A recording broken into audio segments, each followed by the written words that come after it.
इस वीडियो में BCom part second के सभी विद्यार्थियों का बहुत बहुत स्वागत। और मैनेजमेंट विषय को ही चर्चा में ले रहे हैं। और जो पूर्व में हमारा टॉपिक चल रहा है प्रत्यायोजन, डेलीगेशन ऑफ अथॉरिटी, उसी को ही आगे बढ़ा रहे हैं। इस बुक में या इस चैप्टर में प्रत्यायोजन की प्रक्रिया को हम पढ़ रहे हैं, अर्थात अब से पहले प्रत्यायोजन से संबंधित महत्वपूर्ण जानकारियाँ हम ले चुके हैं। आज हम अभी जो टॉपिक डिस्कस करने वाले हैं वह है प्रत्यायोजन की प्रक्रिया, अर्थात प्रत्यायोजन करते समय क्या क्या करना होता है। तो प्रत्यायोजन करते समय 3 काम करने हैं। पहला है कार्य सौंपना, दूसरा है अधिकार प्रदान करना और तीसरा है अधीनस्थों के उत्तरदायित्व को निश्चित करना। सबसे पहला काम कार्य सौंपना। डेलीगेशन ऑफ अथॉरिटी शुरू ही यहीं से होता है, अर्थात कार्य सौंपना होगा। लेकिन कार्य सौंपने से पहले हमें बहुत सी तैयारी करनी होगी, अर्थात किस प्रकार का कार्य है, उस कार्य की प्रकृति क्या है, हमारे जो अधीनस्थ हैं उनकी योग्यता क्या है, उनकी क्षमता क्या है, हमारी संस्था की परंपराएं क्या हैं, प्रथाएं क्या हैं। इन सब बातों को मद्देनज़र रखते हुए, ध्यान रखते हुए कार्य सौंपने के कार्य को निर्धारित करना ही कार्य सौंपने की प्रक्रिया का पहला कदम अथवा चरण माना जाएगा। उसके पश्चात अधिकार प्रदान करना। अब खाली काम सौंपने से या कार्य सौंपने से ही काम नहीं चलेगा, हमें उन कार्यों के अनुरूप या अनुसार और योग्यताओं एवं क्षमताओं के अनुसार अधिकार सुनिश्चित करने होंगे और वो अधिकार भी कार्यों के साथ साथ अधीनस्थों को दिए जाएंगे। तभी अधीनस्थ उन अधिकारों का उपयोग कर सकेंगे और अपने कार्य को अंजाम दे सकेंगे, लक्ष्य प्राप्ति कर सकेंगे। तो कहने का अभिप्राय यहाँ ये है कि दूसरा जो चरण है प्रक्रिया का वह है अधिकार प्रदान करना। अब तीसरी बात आती है उत्तरदायित्वों को निश्चित करना। बहुत अच्छी बात है। वैसे तो हम भारार्पण में या प्रत्यायोजन में ये कहते हैं कि अंतिम दायित्व तो उच्चाधिकारी का ही है, लेकिन कहीं ना कहीं हमें अधीनस्थ को भी उत्तरदायी निश्चित करना होगा, उसका दायित्व निश्चित करना होगा। और ये कहा भी जाता है कि जहाँ अधिकार प्रदान कर दिए जाते हैं वहीं दायित्व भी उत्पन्न हो जाते हैं।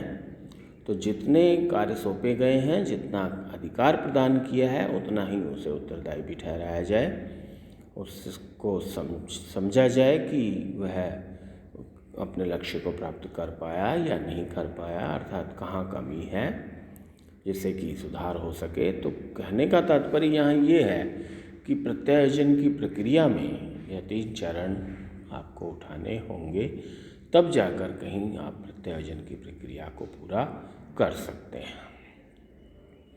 अब इस वीडियो में बात आगे और बढ़ाते हैं और वह है प्रत्यायोजन की बाधाएं या कठिनाइयाँ। क्या प्रत्यायोजन में कुछ बाधाएं हैं, कुछ कठिनाइयाँ हैं, तो उसको भी समझना बहुत आवश्यक है। जब कभी भी आप मैनेजमेंट का कार्य करोगे तो आपको इन बिंदुओं को अभी ही समझाया जा रहा है ताकि आप भविष्य में इनसे परिचित रहें और इन कठिनाइयों और बाधाओं को समझते हुए प्रत्यायोजन के कार्य को संपन्न कर सकें। यहाँ प्रत्यायोजन की बाधाओं को 2 शीर्षकों में बताया गया है, एक तो अधिकारी के कारण और एक अधीनस्थ के कारण। दोनों ही शीर्षकों पर चर्चा विभिन्न बिंदुओं के माध्यम से मैं कर रहा हूँ। पहला, अधिकारी के कारण उत्पन्न बाधाएं। कड़ा निरीक्षण। देखिए, फिर अधिकार भारार्पण होता ही क्यों है? जब कड़ा निरीक्षण करना है तो फिर अधिकार दिए ही क्यों? उन्हें स्वतंत्र छोड़िए, अर्थात जिनको आप अधिकार सौंप रहे हैं उनको अपने स्तर पर निर्णय लेने का अवसर दीजिए। हो सकता है वो बेहतर कर सके। तो अगर हम कड़ा निरीक्षण करते हैं तो जो भारार्पण है वो अपेक्षित परिणाम नहीं दे पाता है। दूसरी बात, निर्देशन योग्यता का अभाव। बिल्कुल ठीक बात है। जो अधिकारी भारार्पण कर रहे हैं उनमें डायरेक्शन योग्यता की कमी है, अर्थात वो सही तरीके से दिशा निर्देश अपने अधीनस्थों को नहीं दे पाते। काम सौंप देते हैं, अधिकार सौंप देते हैं, उत्तरदायित्व निश्चित करने की बात करते हैं, लेकिन उनमें स्वयं में निर्देशन योग्यता की कमी है और वो जिस ढंग से काम होना चाहिए उस ढंग से वो काम उनसे नहीं ले पाते हैं। तो यह भी एक बड़ी बाधा है और इस वजह से अधिकार भारार्पण में कठिनाई महसूस की जाती है। जवाबदेही का अभाव, कुछ अधिकारी अपने अधीनस्थों को जवाबदेह नहीं ठहरा पाते हैं और इस वजह से भी भारार्पण जो है वो अपने लक्ष्य परिणामों तक नहीं पहुंचता या उसका अनुकूल परिणाम प्राप्त नहीं होता।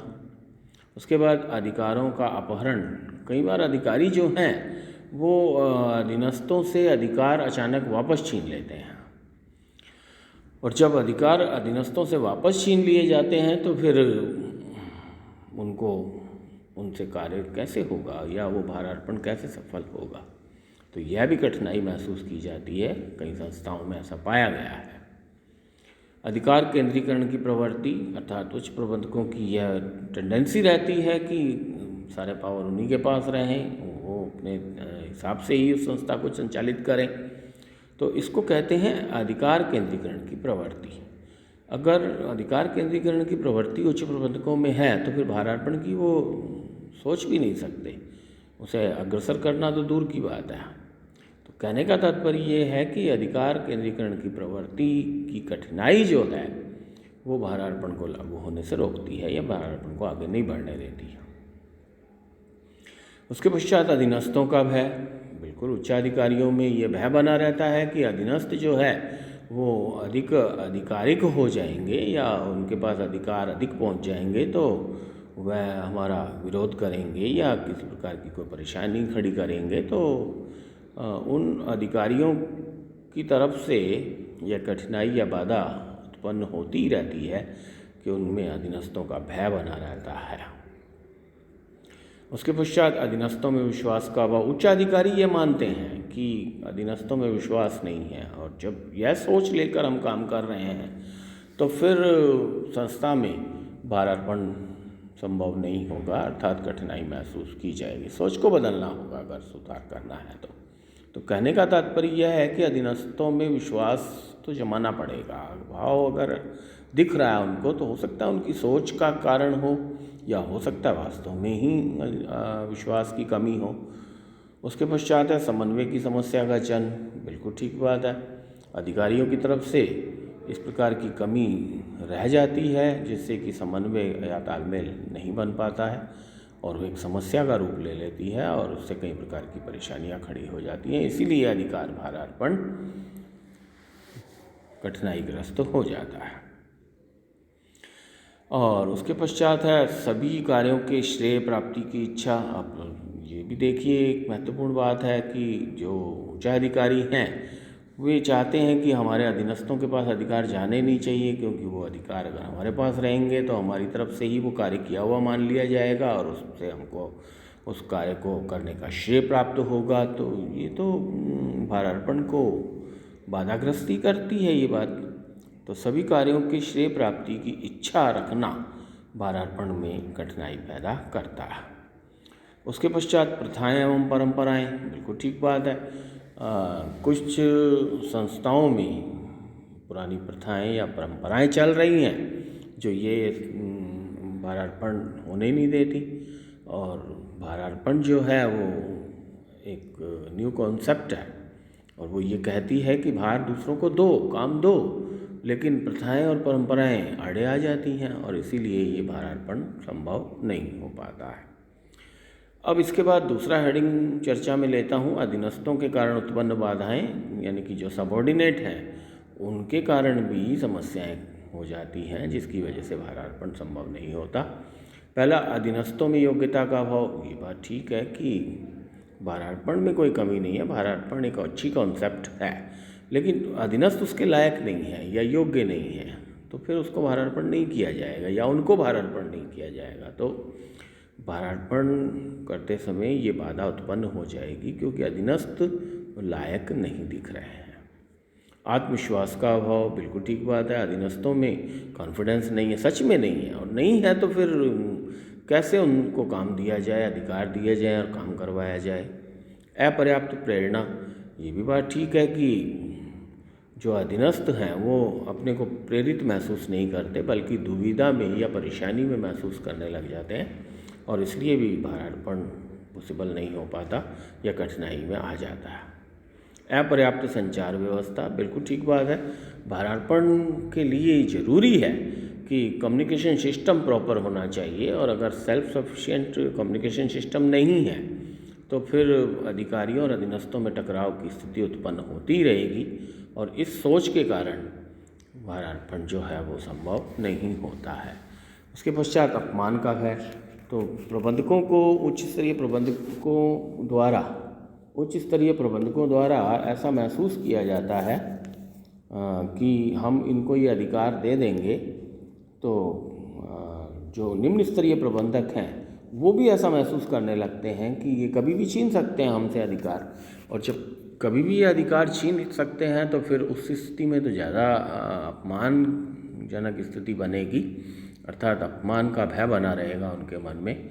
तो अधीनस्थ जो है वो अपमान के भय से भारार्पण को स्वीकार नहीं करते जल्दी से, इस वजह से जो भारार्पण है उसमें कठिनाइयाँ उत्पन्न होती हैं। इन शिक्षकों को समझने के पश्चात अब मैं ये कहूँगा कि प्रत्यायोजन की कुछ सीमाएं भी हैं, लिमिटेशन भी है। अर्थात प्रत्यायोजन को हम अच्छी कॉन्सेप्ट मानते हैं, करना चाहिए, लेकिन कुछ परिस्थितियों में प्रत्यायोजन सीमित हो जाता है, लिमिटेड हो जाता है। उसमें पहली बात, निर्धारित सीमाओं में प्रत्यायोजन, बिल्कुल ठीक बात है। कंपनी के अपने सिस्टम, नियम, रूल्स, रेगुलेशन बने हुए हैं, और उसमें पहले से तय है कि इन सीमाओं के अंतर्गत ही प्रत्यायोजन किया जाना चाहिए, और जब ऐसा सोचा जाता है तो फिर प्रत्यायोजन प्रभावी नहीं हो पाता, प्रत्यायोजन को सीमित कर देते है ये बात, अर्थात निर्धारित सीमाओं में प्रत्यायोजन वाली बात।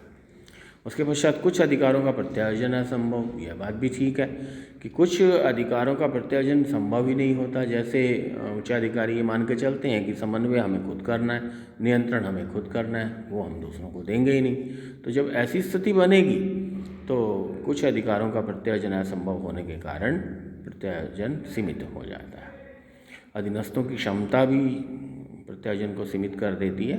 कई बार उच्चाधिकारी अच्छी भावना से, अच्छे मन से अधिकारों का प्रत्यायोजन करना चाहते भी हैं, लेकिन अधीनस्थों की क्षमता उसको करने की नहीं है, तो फिर वो भारार्पण सीमित हो जाता है, रुक जाता है, बाधाग्रस्त हो जाता है। नए संगठन में भी भारार्पण नहीं किया जाता, क्योंकि नए संगठन में यह प्रॉब्लम रहती ही है कि अधीनस्थों को समझना, उसमें टाइम लगना, तो उस वजह से भी भारार्पण नहीं हो पाता है। उसके पश्चात भौगोलिक परिस्थितियाँ एवं संचार साधन, तो यह भी भारार्पण को रोकता है, भारार्पण में कठिनाई उत्पन्न करता है। उसके पश्चात संगठन का आकार, तो जहाँ संगठन छोटे हैं वहाँ तो भारार्पण की आवश्यकता ही नहीं है, तो अपने आप ही सीमित हो गया, स्वतः ही सीमित हो गया। लेकिन जहाँ संगठन बड़े हैं वहीं पर भारार्पण लागू हो पाता है, वो भी सीमित दायरे में हो पाता है। तो ये बहुत सारी वजह हैं जिसकी वजह से अधिकार भारार्पण या प्रत्यायोजन सीमित हो जाया करता है। मैं विद्यार्थियों से आग्रह करूंगा कि इस टॉपिक को अपने स्तर पर पुस्तक की सहायता से और अधिक तैयार करने की कोशिश करें। नमस्कार, धन्यवाद।